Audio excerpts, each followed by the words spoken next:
You shouldn't fly with Turkish Airlines, and as a Turkish person, I will explain to you why.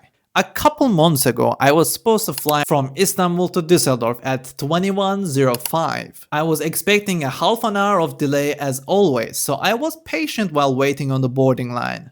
After half an hour, they informed us, yeah, there will be delay, and then later they said the tires needs to be changed, so we can sit down in half an hour, in 1 hour, they will let us know. We waited for that as well, and then we boarded the plane, but there was another problem, the plane was not flying.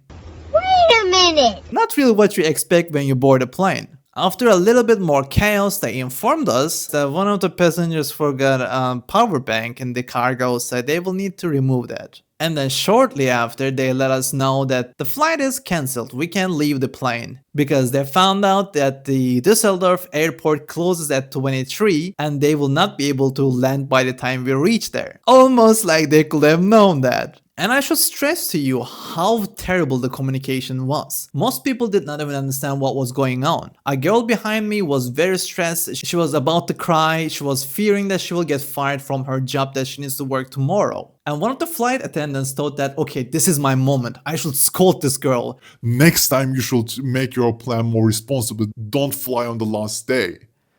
First of all, why?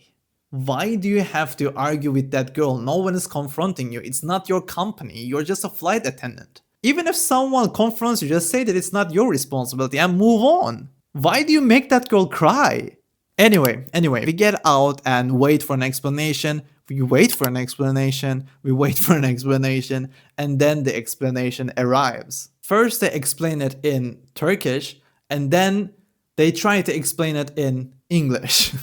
Don't get me wrong, the explanation in Turkish was also very vague and helpless, but in English it was much shorter, mumbly, with the most terrible English you can hear. I'm not exaggerating you when I tell you that I had to explain what happened to so many people, because none of the non-Turkish people understood anything. But apparently, the flight will take place tomorrow at 4:55, so 7 hours 55 minutes later. I guess they were trying to make it not 8 hours so they don't have to take us to a hotel or something. Anyway, they said follow this colleague, he will take you to eat, you can eat whatever you want. Some people were calmed down, okay, we can eat anything we want, that's very nice, they will take care of us. We followed the colleague. He took us to a corner that has only fast food chains. So we can choose between KFC and Burger King or whatever, I don't remember which one it was. And you don't have to order anything. Turkish Airlines already made a deal with the chain and chose a menu for you. You don't want to eat that? Sucks to be you. You don't want to drink cola? Sucks to be you.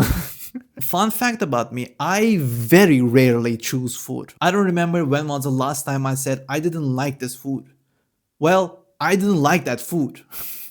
First of all, no one can say that that's dinner, that makes you feel full. Secondly, it felt like they didn't even add sauce or salt, like they made the deal for the cheapest of the cheap. Just the old pieces that they need to throw, so they just gave it to us. Anyway, then I approached that colleague, I asked like, are we allowed to enter the Turkish Airlines lounge? Because we have to wait 8 hours, we cannot go anywhere. And he struck me with the most insulting face, like ne münasebet, ne için, ne sebeple. There is no good way to translate this, it's just insulting like, how dare you?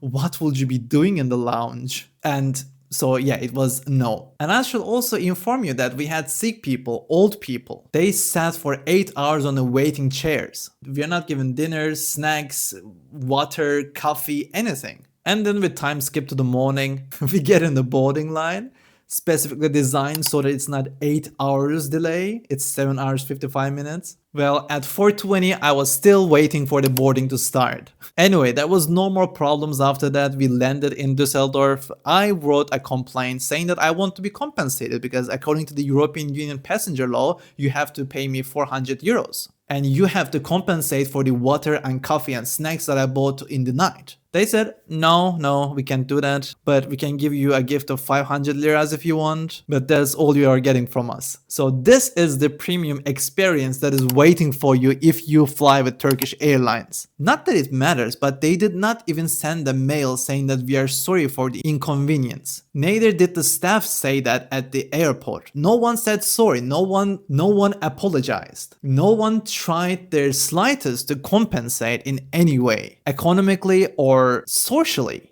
just by saying sorry, a fake sorry that did not exist in their vocabulary. And I think I'm not exaggerating. I don't think this is a service that you should get from the premium airlines. Not to mention that I was only one time lucky enough to fly with their new and big planes.